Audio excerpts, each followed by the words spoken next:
भ्रष्टाचार की कोई सीमा नहीं है। जिस देश के लोग भ्रष्ट होंगे वो देश कभी, चाहे कोई भी लीडर आ जाए, चाहे कितना भी अच्छा प्रोग्राम चलाओ, वो देश तरक्की नहीं कर सकता है। ये कथन भारत के उस राजनेता ने कहे जो गांव की एक फूस मिट्टी की ढांडी में जन्मा, गरीब व किसानों का तारणहार बना और गांव व गरीब के लिए जीवन समर्पित कर दिया, उनका मसीहा बना और स्वतंत्रता सेनानी से लेकर प्रधानमंत्री तक बना।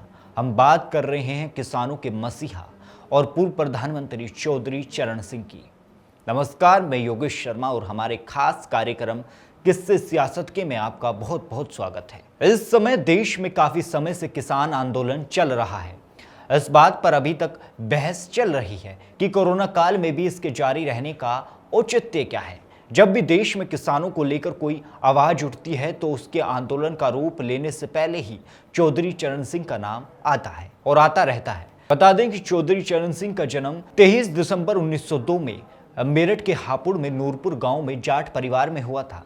वैसे तो करियर के तौर पर शुरुआत उन्होंने वकालत से की, लेकिन गांधी जी के स्वतंत्रता आंदोलन में भी हिस्सा लिया और वे राजनीति में प्रवेश कर गए थे। वे आजादी से पहले देश के लिए 2 बार जेल भी गए। 1937 के चुनावों में यूनाइटेड प्रोविंस की लेजिस्लेटिव असेंबली के सदस्य भी रहे थे। वैसे तो चरण सिंह के राजनीतिक जीवन का जब जिक्र होता है तो आपातकाल के बाद के समय का होता है, लेकिन वे बहुत पहले ही किसानों की आवाज बन चुके थे।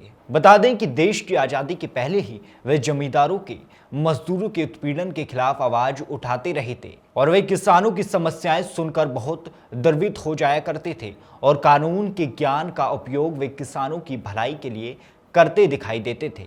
बता दें कि 1951 में वे उत्तर प्रदेश कैबिनेट में न्याय एवं सूचना मंत्री बने। इसके बाद वे 1967 तक राज्य कांग्रेस के अग्रिम पंक्ति के 3 प्रमुख नेताओं में गिने जाते रहे और भूमि सुधार कानूनों के लिए काम करते रहे और किसानों के लिए उन्होंने 1959 के नागपुर कांग्रेस अधिवेशन में पंडित जवाहरलाल नेहरू तक का विरोध करने से गुरेज नहीं किया। इस समय तक उत्तर भारत के किसानों की आवाज बन चुके थे।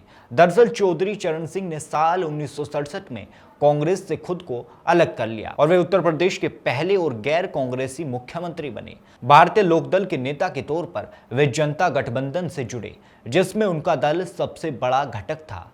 लेकिन राजनीतिक जानकार बताते हैं कि 1964 से वे गठबंधन में अलग थलग हो गए थे और जब जयप्रकाश नारायण ने जब मोरारजी देसाई को प्रधानमंत्री चुना तो वो बहुत निराश हो गए और फिर जब 1979 में प्रधानमंत्री बनने के बाद उन्हें कांग्रेस के समर्थन वापस लेने से इस्तीफा देना पड़ा। कहा यह भी जाता है कि चौधरी चरण सिंह का कांग्रेस के समर्थन के साथ प्रधानमंत्री बनना उनकी छवि को धूमिल कर गया था। लेकिन ज्यादातर लोग यही मानते हैं कि चौधरी चरण सिंह हमेशा ही अपने क्षेत्रों के लोकप्रिय नेता हमेशा ही बने रहे और उन्होंने अपनी वो जमीन कभी नहीं छोड़ी। यही वजह से कि उनके इस्तीफे के बाद भी वे 1987 तक लोकसभा के लोकदल का प्रतिनिधित्व करते रहे और किसानों के हक की आवाज बने रहे।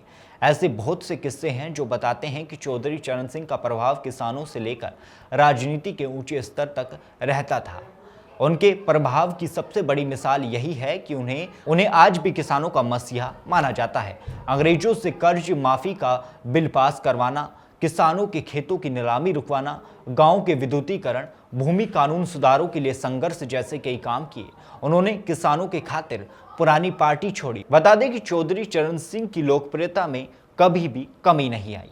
फिलहाल किस्से सियासत के इस एपिसोड में इतना ही। फिर हाजिर होंगे सियासत के किसी और किस्से के साथ। देश और दुनिया की तमाम खबरों के लिए देखते रहे हमारा channel Hind Bharat. Like, share and subscribe करना ना भूलें।